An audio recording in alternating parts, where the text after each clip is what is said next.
in the bottom left here, in the red, he is, for Alphax, the Ender of Days, Ragnarok.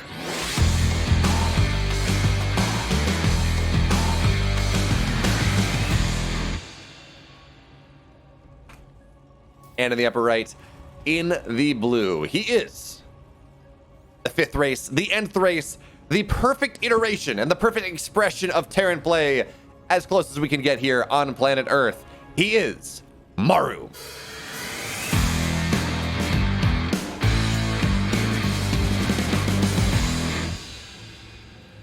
Oh, and that explains my confusion. I was setting up my overlays last night for B-Stream today, and I think at one point we were scheduled to cover your game versus Soul, Marine Lord, and then we weren't, and then it got swapped around. So that explains my confusion. I was preparing to cover your versus Soul, and then didn't happen. Okay, again, congratulations on that. That is fairly big news. Now, of course, surprise, surprise, map 1, it is 2,000 atmospheres. For those of you that are not exactly aware about how GSL qualifiers do work, it's a set map pool. Instead of doing pick bands before every single thing, you know, before every series, it's 2,000 atmospheres, map 1, Romanticide, map 2, and I forget what map 3 is. Lightshade, I think, is map 3. It's a fairly balanced map pool. Doesn't really favor one race or the other all that much. And it's got, honestly, maybe I might want to see a shorter map in there. Lightshade's not bad. Maybe it makes sense to have an Oxide in there just to allow for more variability of play, but also, I mean, Oxide's decently Zerg favored, or decently Terran favored in DBZ, so maybe that's not worthwhile. I don't know. All right, so I think we got Reaper Expand coming on in here into Reactor. No big deal. MARU not doing anything. Well, as I say that, I'm sorry. Second barracks underway from MARU here. Looks like we're going to get a 2-1-1 in this game number 1. And Ragnarok knows how to deal with this. Right? That's not a question. Ragnarok, he's a professional player. He's run against a 2-1-1 probably hundreds of times. Especially back in the day when Beyond was just making everyone look stupid with it. But it's not nearly as common in the meta as it once was. And it does have a rather specific response. It looks like we had a pause there. Interesting. It does have a rather specific response, right? You want to go to somewhere between 32 and 36 Zerglings. You want to make sure you have your queens in position. And you want to make sure you prevent the unload from happening in a really annoying spot, say behind in a mineral line, something like that. So, actually, we did see even Milky Cow beat Lambo today. Granted, it was off of a 2-rack that didn't really get much done. But he effectively turned that into a 2-1-1. And Lambo, he tried to hold it with 17 Zerglings. Yeah, Banelings are a thing, but 17 Zerglings, that's not enough. So we're going to have to see whether Ragnarok is prepared for the aggression from the Team NV Terran player. Because if not, well, it's going to be a rather quick game number 1.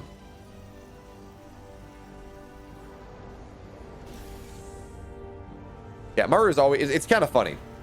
Trying to sit here, cast, of course, it's much easier to just observe or just cast, but doing both is not all that terrible, unless we're casting someone like MARU or Beyond, where you're like, yeah, okay.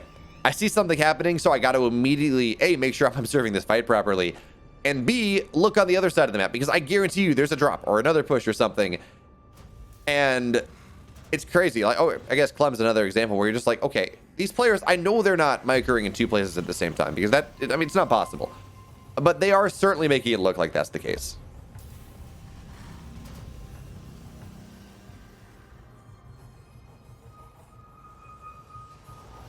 Okay, so Ragnarok here, for right now, not really showing too much of anything. I mean, he's getting a couple more. He's getting up to 12 Zerglings, of course. Trying to make sure that he is okay to deal with any sort of Hellion pressure, but there are no Hellions here yet. And now we're starting to hit that point, you know, 415, 430, maybe 440, where Ragnarok's going to start to realize, hey, there are no Hellions on the map. That means this is going to be a barracks timing, right? This means that we're going to see something that is not Hellion Banshee, that's not get pure Hellion, whatever the case. There are very few builds that go and do not get any Hellions for them from a Terran perspective. And most of them involve a lot of Marines. So Ragnarok, we might see a Baneling Nest go down, a safety Baneling Nest, but certainly, yeah, we have more and more Zerglings on the way here. I don't know if Ragnarok saw that. Okay, never mind. He saw the 2-1-1. I'm talking about all the things he can implicitly scout, but he saw it explicitly. That's fine. So now he's going to get a bunch more Zerglings here. Queens are in position to defend on the third base. There are, of course, 6 of them. That's fine. Going on up all the way to 8 here. Maybe even the Rainer style of 9. But a bunch of Zerglings are going to be the play, and I like this. So Zerglings, they're going to go sit in the main base on the off chance that the 2-on-1 goes on in that position. Meanwhile, Queens on the other side, allowing RAGNAROK to just pretty much always have something in position before the 2-on-1 hits in earnest. So the Queens, nice transfuses. Zerglings are going to get on top of that. And this is not going to get the damage that MARU is looking for. Granted, he's got, what's that, a Widowmine in there? Yeah, so he's got a Widowmine, 6 more Marines, in a medevac. It's going to be a 3, it's going to be what? This what's that, 22 Marines and a Widowmine. Starting to get a little bit more damage here, but RAGNAROK, he's got his Baneling Nest on the way. His hair layer's about halfway done. He's going to have +1 eventually, so long, again, as he does not take game-ending damage from this. And nice job from MARU. He's going to get a lot of active tumors here, which actually may be somewhat of a problem, because that's pretty much all the energy on these Queens. Not many transfuses left. And it's not really, RAGNAROK's not seeing any value from that. Now, we will have again, the bio stimming on in. Banelings are starting to morph on in now. And 1 Queen will go down. But honestly, 1 Queen, that's an acceptable cost here. Zerglings getting on top of everything. And the hot pickup here. All the Zerglings. I don't know how many Zerglings just died, but the answer is a lot. Great job there from MARU. He's really just he's starting to find a little bit of damage. Starting to find some value. Yeah, he's not killing too many Queens as the 2nd Queen does go down. But look, he's killing off Zerglings. He's killing Queens. Killer Queen, Gunpowder, Cheddar Cheese, all that fun stuff. But now the Banelings are here. He's going to be forced on back. But his 3rd base is now done. His 1-1 is underway. RAGNAROK, he will have a rather quick +1 Carapace compared to his opponent, though. And that is going to be something nice. That does mean that Zerglings, Banelings will actually be able to connect with this army just a little bit better. And +1's on the way as well. So it's going to be kind of interesting. RAGNAROK's going to have an upgrade lead for the next 40, 50 seconds. And then MARU has an upgrade lead until RAGNAROK has upgrade parity again.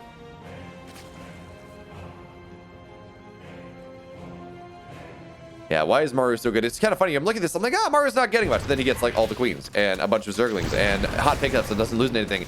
I love this though. We have the Zerglings. Just a couple of them is going to sit around, eat up all of the friendly fire. 9 SCVs go down without really too much work of the Zerglings there. As now the bio is going to run on in. The 2-on-1 is going to find a wonderful position here behind the mineral line. And 1 medevac does go down. 2nd medevac getting a very low. But okay, I'm sorry. There was a tank there as well, finding a little bit more damage. But this is not, you know, the perfect position for MARU here. If we look at resources lost, he is ahead. He is up in army supply just about by about 15. He does have his 1-1 just about done. And maybe it's going to be 1-1. That's going to be the timing that MARU is really going to be looking for here.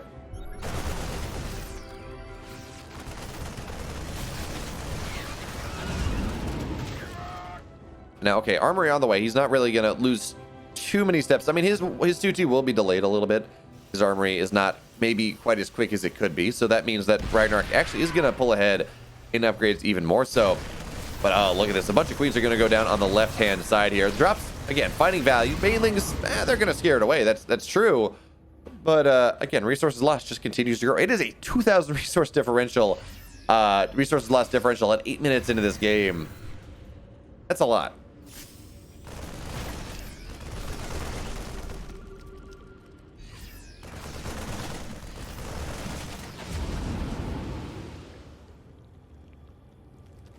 On the flip side, of course, RAGNAROK, he's on 81 workers. He has his 4 bases. I want to start to see him start to take a 5th base soon. I mean, we do have this 4th base underway for MARU here. And what I'm really looking for here is when does MARU decide to bring it all together, right? 5th base. That's going to go up and immediately get canceled. RAGNAROK's like, yeah, no. I know that one's not going to work on out. Not really. That's not going to get that much for me here. But the question really now is, when does MARU pull his army together? When does he go and say, hey, you know what? I've done enough damage on the edges. Now it's time for me to maybe find a little bit more here. Is he going to get a couple more Banelings? We have these one tank, sieged on up on the left-hand side. Marines trying to find the value that they can. And, oh, I mean, honestly, really great target fire on these Banes from the tanks. Not a lot of Banelings were left over. Enough to scare MARU back, of course. But that was, once again, not a great trade here from RAGNAROK. MARU, he's up 30 supply at this point. He's up 30 army supply. And yeah, his 1-1, he is down an upgrade on his opponent. But RAGNAROK's +2 is only just now getting started. So MARU will have an upgrade lead when his 2-2 is done. Hive, just about done as well. And yeah, so this is most likely going to be Ultra Tech for RAGNAROK. And, you know, of the Hive Tech strats, Ultra Tech wins. I do see it win, but I don't know. I don't favor it nearly as much as, say, Lurk Attack, or even just kind of staying on Ling Bane with 3-3. It just doesn't feel like it's the best way to play the game right now. But once again, this 5th base will be canceled, and RAGNAROK says, okay, look, I don't know if I want to take this fight right here, but what I can do, I can run across the map. This is 2,000 atmospheres. I can find some value in that at the very least. And you know what? Even bigger thing. He's got a big surround coming on in here. Zerglings, Banelings coming on in from every side. Liberator's doing a great job knocking down these queens. As one queen goes down, second queen will die here. Maybe even a third. No, not that last shot. And 4 workers die on the exchange because, of course, MARU, he's on the other side of the map as well. Doing a great job. He's going to get the 4th base. Or I guess this was the 3rd base. Anyways, RAGNAROK now only on 3 bases. He's on 77 workers as he just continues to lose more and more and more. And yes, he's got 2-3 underway. But it is a 4-base Terran, soon to be a 5-base Terran here, so we have another command center underway against a 3-baser. Yes, he is expanding in the 6 o'clock position. Yes, he's expanding in the 9 o'clock position, but MARU is just really pulling ahead in this game. Also, hi Fibric. You know, you're the first person that has ever gone, and I get follows from doing DreamHack stuff occasionally, but you're the first person that has ever gone and subscribed to my channel. Off of a DreamHack broadcast, so just so you know, here, shout out. RAGNAROK did not forget his +2. He went 1 Evo armor into slower second Evo. As this base on the left-hand side will go down, and that's just going to do it here. RAGNAROK tired of being torn apart by MARU, and MARU takes game 1. And in the upper left, in the red, he is down 1-0 in the series, looking to equalize things. The Ender of Days, RAGNAROK.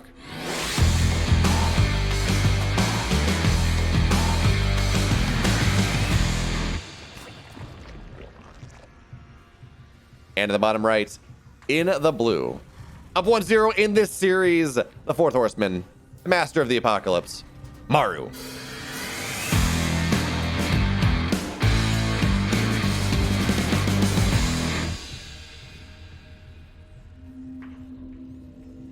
Anyway, so the what was it, Nightshade?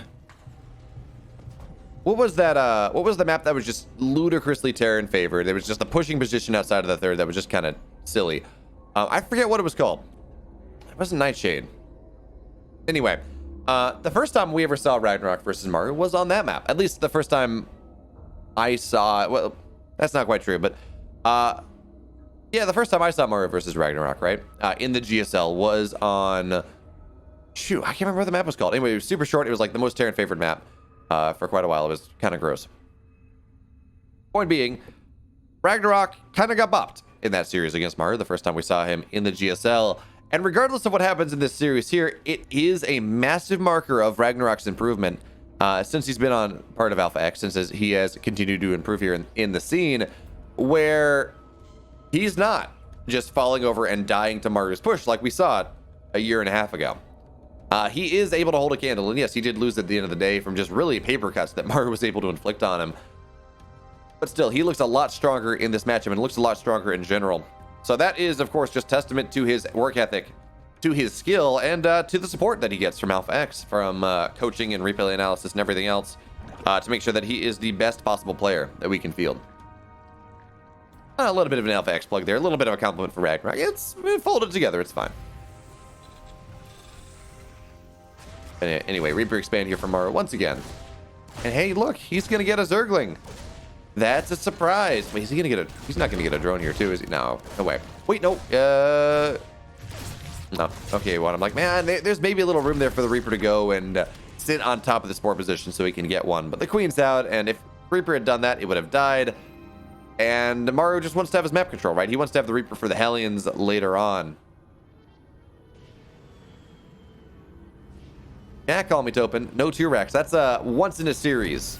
Maybe once every couple series type of build. I mean, I know people are saying MARU has been doing this more often.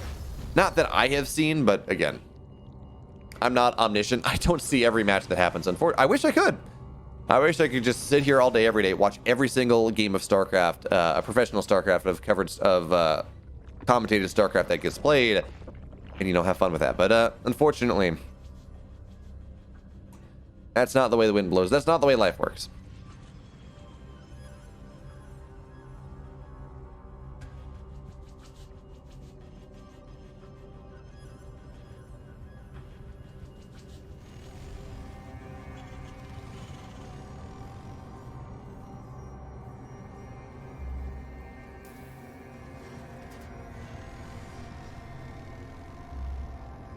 But look at this.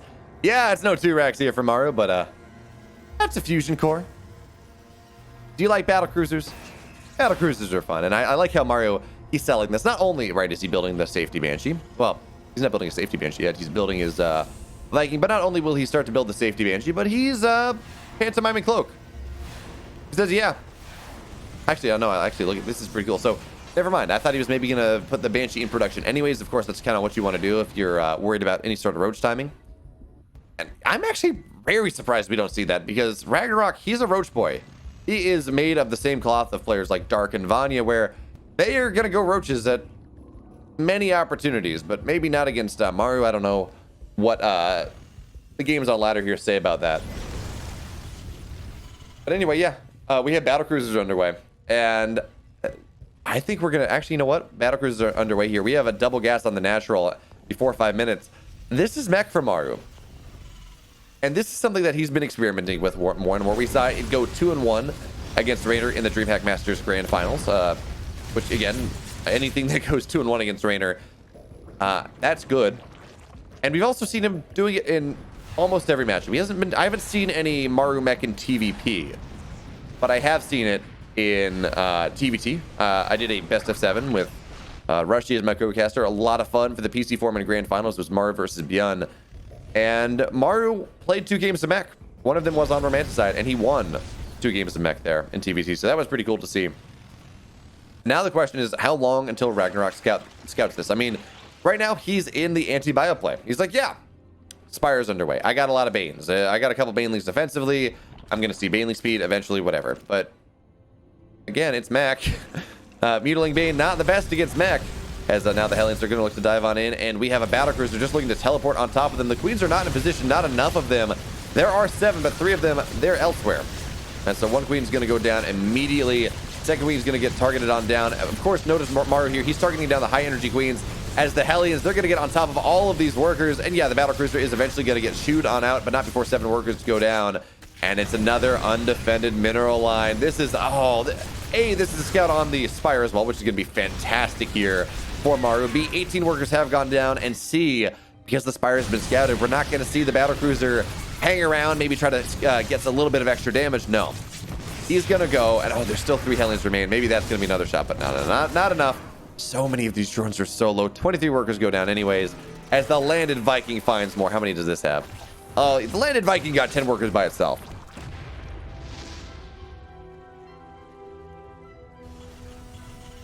But anyway, the second benefit, right, of scouting the Spire, not only did you get damage done, but battle cruiser can run home and not have to deal with, mutas that are going to be out there, maybe knock it down and try to find some equalizing damage, because you got to remember, like, a battle cruiser's a lot of supply, like 8 supply. So MARU here, if he lost that battle cruiser, he's now on 29 supply. There's some sort of supply parity there. Maybe that works out. Maybe RAGNAROK can find a little bit more value. But now the mutas are out on the field. There are 5 of them. That's not a lot of mutas. He kind of won 8. To make sure you can really get anything done here. It's kind of funny. 8 is the number everyone gets. 8's the number I get. And I believe it's the number that maybe one shots an SC. No, it's less than that one shots the SCB.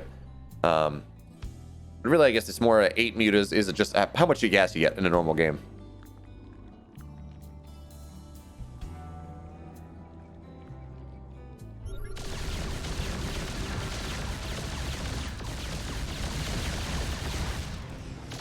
All right, notice this time the battle cruisers have run across the map because he understands that Spire is a thing. Corruptors might fly out, so you're like, oh yeah, I'm going to go and make sure I can teleport home as necessary. As we do have Hellions diving on in to this third base. They will die, but 5 workers do die in exchange. A bunch of Queens died as well. I want to say 2 more Queens have died here. We're going to see probably some Yamatos are done. Queens are going to go, oh, okay, we're not going to spend the Yamato. I guess the Yamato was spent elsewhere. And now another battle cruiser is going to find its way on in. Yamato cannon on the Corruptor, and bye-bye. Can I just say as a Zerg player that the Yamato teleport is probably one of the most frustrating things that exists in StarCraft. You're like, it's just free damage. You're like, I don't like things that are free, right?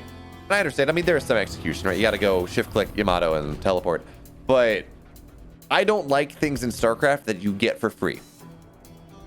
Right, I feel like everything should have some sort of execution cost or have some counterplay, really, and that's Yeah, I guess technically the counterplay is have enough corruptors that you knock the battlecruiser down before it is able to teleport back. That is kind of game state prohibitive. You're not going to get whatever the number is, 30 corruptors to knock down a bunch of battlecruisers unless your opponent has actually gone for battlecruisers. And maybe, sure, you go neural and you force the teleport cooldown, but other than that, I mean, even that's a much later game state than what we see happening right now. Oh, was that a Yamato on a Zergling? I missed that. I'm sitting there. I'm like, when are we going to see the Yamato shot go out? But I guess it happened while I was looking at the Hellions on into the third base. But man, Maru here, he's up in army supply. He's up in workers against the Zerg player, and that never feels good. Right? The Zerg wants to be ahead in economy against Mech player for the most part. Wants to be ahead in supply. All of these things, and the fact that Maru he's up 50 supply doesn't feel all that great here. Battlecruisers, they're going to come on in. And by the way, this is quad battlecruiser here. That is kind of surprising. Normally you kind of stop at 3, but no, Mario says, you know what, if 3 are good, if some are good, more must be better. And notice only one battlecruiser had to teleport home. The rest of them, yeah, they've spent their Yamatos, but they're going to be fine here. Although I guess Maru's just going to back on up. He's like, I don't like what I see in this scan. Too many Ravagers, too many Corruptors, too many Mutas. Okay. Let's back on up here. Let's reset once again. Let's max out here. Maybe get into a 2-2 timing. Something like that. Because honestly, the onus of this game, the onus of winning this game is not on Maru. He already has put himself in a position to win.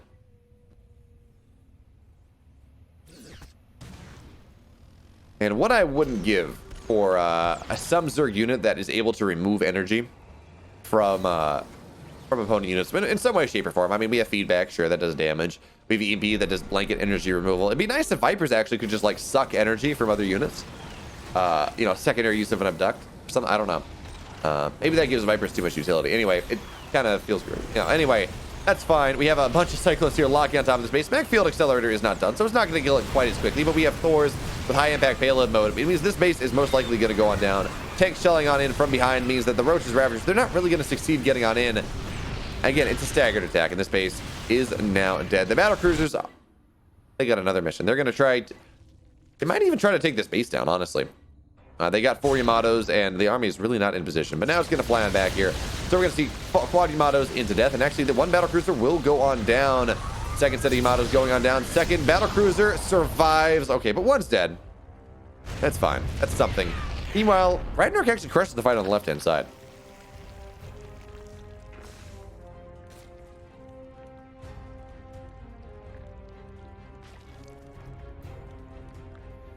Actually, I kind of am a big fan of the overmaking corruptor strategy. It's kind of cool. So you knock the battlecruisers from the sky. This is something we see Rogue do on occasion, where you overmake corruptors, so you just knock the battlecruisers from the skies, and then immediately you go and kill a base. Right? You go pee on it. You say, hey, you didn't want that base, right? It's fine. But now RAGNAROK, he's starting to swarm a little bit. This is a big army here. The army is really not in position. We have Mech Field Accelerators. Of course, Mech Field Accelerators on Cyclones, they shred corruptors. That's a bit of a problem. This is a lot of Ravagers. And the scary thing with all these Cyclones is, I mean, that's a lot of Maru supply, and it only kites well. It does not fight well, as the Biles are going to land on down. A bunch of stuff has died here. But with the SCVs being pulled, Maru's got the full-on surround, and this should be enough. The battlecruisers, they're even staying alive here. Oh, even battlecruisers are staying alive, and now we got lock-ons on these corruptors. And what a hold that I thought was going to go, or a push that I thought was going to be pretty good there for RAGNAROK. At the end of the day, Maru just doing Maru things. It doesn't matter whether it's with Bio or with Mech. Well, they're gonna make that happen. Now this base should die again, as now it's gonna be a Mag Field Accelerator to lock on. We talked about Cyclones, they do a decent amount of damage, but not a ton. There's no Mag Field, but I have it now, and that base is deader than a doornail. Question of whether this army is going to be able to escape. I don't think so. Yeah, they're fully boxed on, and Hellions are gonna look to try to make some harass happen. Cyclones, they're going to kite back as far as they can, knock down some Ravagers, knock down some Roaches. But at the end of the day, it's a dead battle mech composition. But hey, wasted Banelings, wasted workers, and that is something at the very least. Meanwhile, of course, Maru, he's got the 12 o'clock position or 6 o'clock position. He's got the 1 or 2 o'clock position, and he has more bases than RAGNAROK does in a game where he is traded massively better, in a game where he has better tech, and when he has a more expensive, actually. Army's not all that much more expensive. RAGNAROK does have the more expensive army, surprisingly enough.